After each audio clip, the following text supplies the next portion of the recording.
জুলাই শক্তি পেয়েছিল। 15 জুলাই যখন ঢাকা বিশ্ববিদ্যালয় আমাদের কলিজার টুকরা মেয়েদের গায়ে হাত দেওয়া হয়েছিল, জুলাই সেদিন শক্তি নিয়ে গিয়েছিল। মেয়েদের গায়ে হাত দেওয়াকে নাকি মেনে নিতে পারে না। মুঘল বাহিনী, হাতুড়ি বাহিনী, লাঠিয়াল বাহিনী সব কিছুতে যুবক যুবতীরা ব্যক্ত করে দিয়েছে। এখন সেই একই প্রবণতা দেখতে পাচ্ছি। এক সময় যারা মজলুম ছিলেন তারা কেন জালিমের ভূমিকায় অবতীর্ণ হবেন আমরা বুঝতে পারি না। জায়গায় জায়গায় বিভিন্ন জায়গায় মাদেরকে বিস্তার করা হচ্ছে। তারা এদেশের নাগরিক, তাদের অধিকার আছে ভোট দেওয়া, তাদের অধিকার আছে তাদের আদর্শ নিয়ে ভোটারদের কাছে যাওয়া। আপনি আপনার আদর্শ নিয়ে যান, আপনি চান আমরা মাথা দেব না। আপনারা একদিকে বলছেন মায়েদের হাতে আপনারা দিবেন ফ্যামিলি কার্ড, আরেকদিকে সেই মায়ের গায়েই দিচ্ছেন আপনার হাত। আপনারা মায়েদেরকে কিভাবে দেখবেন এখনই বোঝা যাচ্ছে। মর্নিং সৌতারে সকালে সূর্য দেখে বোঝা যায় সারাদিন কেমন যাবে। ভোটের আগের আলো থেকে বোঝা যায় কেউ নির্বাচিত হলে আগামীটা কেমন হবে। মনে রাখবেন, সেদিন যেমন ঢাকা বিশ্ববিদ্যালয়ে আমাদের মেয়েদের গায়ে হাত দেওয়াকে যাতে ক্ষমা করে নাই, গর্জে উঠেছিল, ফুসে উঠেছিল, আজকেও মেয়েদের গায়ে হাত দিচ্ছেন নিজেদের কবর রচনা করবে। আমরা অনুরোধ করব,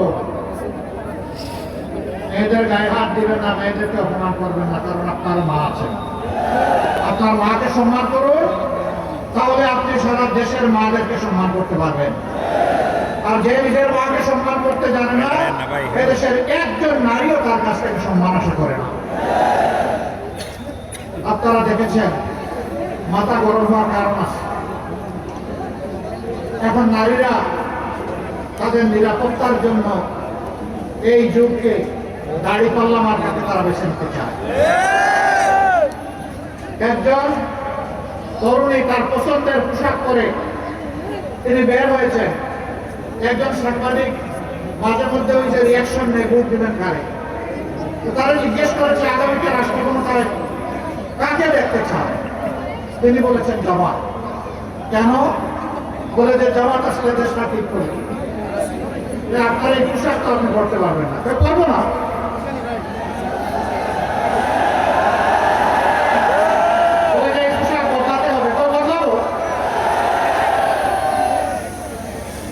এরপরে জিজ্ঞেস করেছে জামাতের কোন জিনিসটা আপনার ভালো লাগে, পছন্দ হয়। ওই জামা ওনাটাই আমার ভালো লাগে। এগুলো দেখার পরে মাথা ঠিক থাকবে, ঠিক রাখতে হবে। যদি গণতন্ত্রে বিশ্বাস করে থাকেন তাহলে অন্যের মতামতকে প্রাধান্য অবশ্যই দিতে হবে।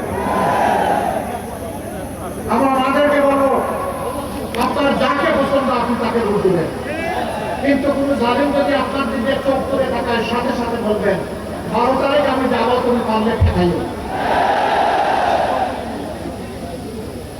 যে মায়েরা শরীর সুস্থ হাজির মতো সন্তান জন্ম দেয়, আপনার মায়ের মতো সন্তান জন্ম দেয়, আবু সাইদের মতো সন্তান জন্ম দেয়, সেই মায়েরা আল্লাহ ছাড়া কাউকে পাত্তাই দেয়।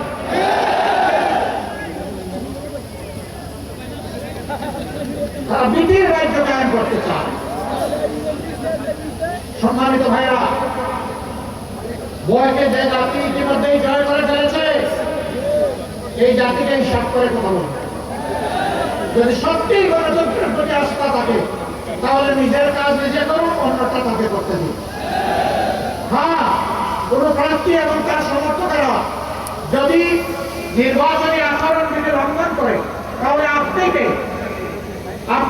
অথরিটি যারা আছে, নির্বাচন কমিশনকে বলুন, রিটার্নিং কর্মকর্তাকে বলুন, অ্যাসিস্ট্যান্ট রিটার্নিং কর্মকর্তাকে বলুন, সরকারকে বলুন, কিন্তু আমাকে বাধা দেওয়ার আপনি কে? ইতিমধ্যে বাধার লক্ষণ আপনারা দেখতে পাচ্ছেন। ঢাকার রাজপথে আমাদের কলিজার টুকরা বিপ্লবের প্রতিঘাতীকে হত্যা করা হয়েছে। শেরপুর জেলা একটি উপজেলা জামাতের সেক্রেটারি মৌলানা রেজাউল করিমকে হত্যা করা হয়েছে নির্মমভাবে। হত্যা করে কারো গতি চালাতে পারবেন না। যেই দলের নেতারা আস্তে আস্তে পাশের তক্তার উপর দাঁড়াতে থাকে তাদেরকে ভয় দেখা ভয় আমরা আল্লাহ ছাড়া কাউকে করি না। আমরা প্রতিশ্রুতিবদ্ধ। আমরা যুবকদেরকে যুবতীদেরকে কথা দিয়েছি, আমরা মা বোনদেরকে কথা দিয়েছি, আমরা তাদের আকাঙ্ক্ষা পূরণ করার জন্য প্রয়োজনে জীবন দিব, কিন্তু হার মানব না। লোকের পাশে আপনারা সংগ্রামী জাতি, আপনারা কারো কাছে হার মানেন নাই। এই জায়গায় পুলিশ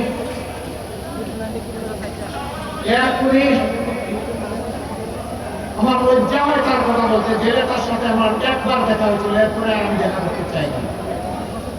আমার ভাই ডাক্তার ফয়েজ আহমদকে তার বাসার 3 তলার ছাদে নিয়ে সেখানে শারীরিক নির্যাতন করে জীবন্ত দেহটা নিচে ফেলে দিয়েছিল। তিনি কার ক্ষতি করেছিলেন? তিনি তো গরিবের বন্ধু ছিলেন, তিনি তো গরিবের ডাক্তার ছিলেন, তিনি তো অসহায় মানুষের অভিভাবক ছিলেন। তারপরে এই অত্যাচার, এটা শুধু লক্ষ্মীপুরে নয়, সারা দেশে হয়েছে। আমরা এই পরিবেশ আর আসতে দিব না ইনশাআল্লাহ। দেশবাসী এখন একাত্তা, চারিদিকে এখন জোয়ার শুরু হয়েছে মুক্তির পক্ষে। 13 তারিখ থেকে নতুন বাংলাদেশ দেখার পক্ষে মহান আল্লাহর দরবারে আমরা কাতর কণ্ঠে আরজ করি, আল্লাহ তুমি সেই বাংলাদেশটা আমাদেরকে দান করো। লক্ষ্মীপুর অনন্য একটা দিক থেকে, এই লক্ষ্মীপুরে বহু বড় বড় খ্যাতনামা জাতির বিশিষ্ট রাহবার আলিমদের জন্ম হয়েছে এই লক্ষ্মীপুরে। অনেক জাতীয় নেতাদের জন্ম হয়েছে এই লক্ষ্মীপুরে। আমরা ইসলামের জন্য কথা বলি, অনেকের ভালো লাগে না, কারো ভালো লাগুক না লাগুক আমরা বলতেই থাকি।